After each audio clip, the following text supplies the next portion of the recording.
Head vaatajad, tere tulemast trepikotta, täpselt nii, aga Kaspar, miks seekord trepikotta tavaliselt lasti uksest sisse ka? Tere Jaanus, ja seekord me alustame siis trepikojast, et tavaliselt me teeme nagu korteri sees. Siin nüüd algas nagu mõni samm ennem korteri ust algas töö. Ehk täpsemalt siit see osa? Ja, et siin tegemist on siis Mustamäe 9-kortse majaga, kus siis on niisugused vahekoridorid. Et on see 2 korteri peale 1 välisuks ja siis on väike esik ja siis on 2 korteri ust. Et siin oli, kliendil oli soov siis ära vahetada see jama, mis siin eksisteerib. Ja siin sai siis see vanasein kõik ära lõhutud, või tegime see ukse ava. Ehitasime uue kipseina ja paigaldasime ka siis juba tuletõkke uksed, see on siis EI30 standardile vastav tuletõkke uks. Ja tegelikult väga hästi, kui siit teise poolt vaadata, siis on näha, et millise varam välja nägi, on ju? Ja, et ütleme algselt ikkagi väsivad ja vahetada teda millegi vähema vastu on täna nagu veits totakas, et pigem kui teha juba niimoodi korralikult, et ta on 1 kord ja on aastateks ja ka normidele kõigile vastavuses. Oli see nagu siis mahukas töö? Ei, et kindlasti mitte, et eks ta on natuke tülikas, et ta on ikkagi 2 korteri peale, et inimesed ju tahavad koju ja kodust välja pääseda. Et see teeb veidikene niisuguse töö keeruliseks ja koridori mõttes ka, et ega see hea kord tuleb ka tagada.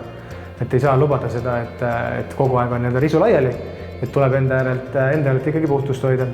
Ja töömaht ise täpsete päevade arvu jään nagu võlgu, aga ega siin koos viimistlusega ja kui me siis sees näitame see töö, mis me tegime, et siin see tööaega tuli natuke alla 2 nädala. Et ega värvimine võtab lihtsalt aega. Värv kuivab? Et jah, et siin on ka ju uus kipsein, see tähendab seda, et on pahteldus, tähendab seda, et on lihvimine, siis tõenäoliselt teine kiht veel natukene pahteldada ja siis jõuab alles värvimiseni lõpuks.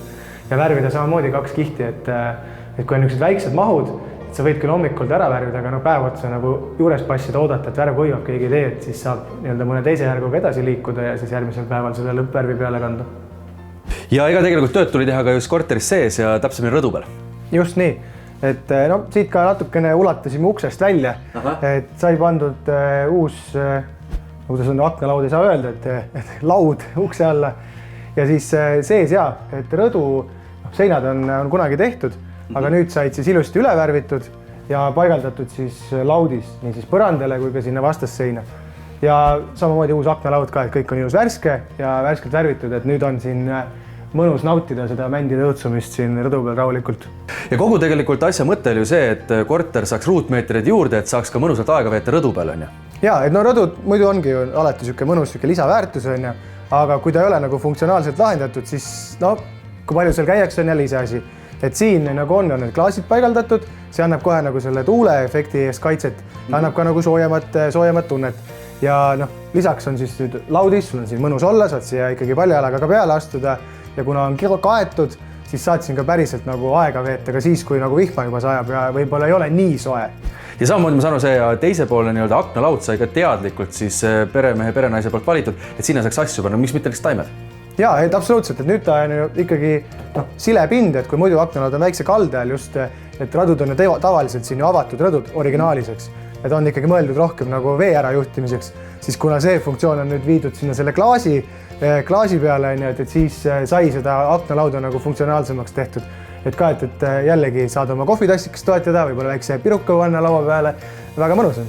Kuidas praegu üldse suvi tuleb?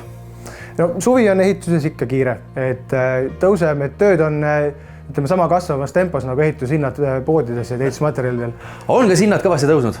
Ja, et nagu ka tegelikult meedias päris palju juba läbi on käinud, et osadel kategooriatel lausa seal 40%, et üldine materjali hinnatase on ikkagi selline, võiks nagu käibemaksuga hinnale veel korra käibeka otsa panna. 10-15% on nagu täiesti reaalne ja pigem 20 tuuris.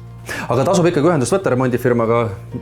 Ja, niisugused pisemaid töid me mahutame kindlasti veel kalendrisse, ütleme päris nüüd vannitoa remonti või korteri remonti ennem nüüd suve teise kuu keskpaika lõppu hetkel enam planeerida kahjuks ei saa.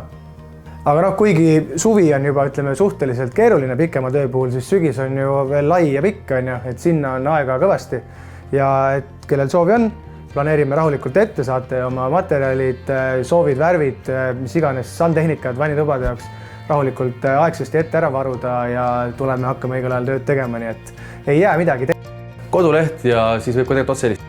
Ja, nagu ikka, remondifirma.ee kodulehelt saab vaadata meie tehtud töid, mis me teinud oleme. saab sealt lugeda natukene lisamaterjali, võib-olla mõnele küsimusele vastuse, mis on kummitanud tükk aega. Ja seal on ka siis kontaktivormi kaudu võimalik ühendust võtta või siis juba otse meie telefoninumbril, mis on 45 12 10 või siis info@remondifirma.ee.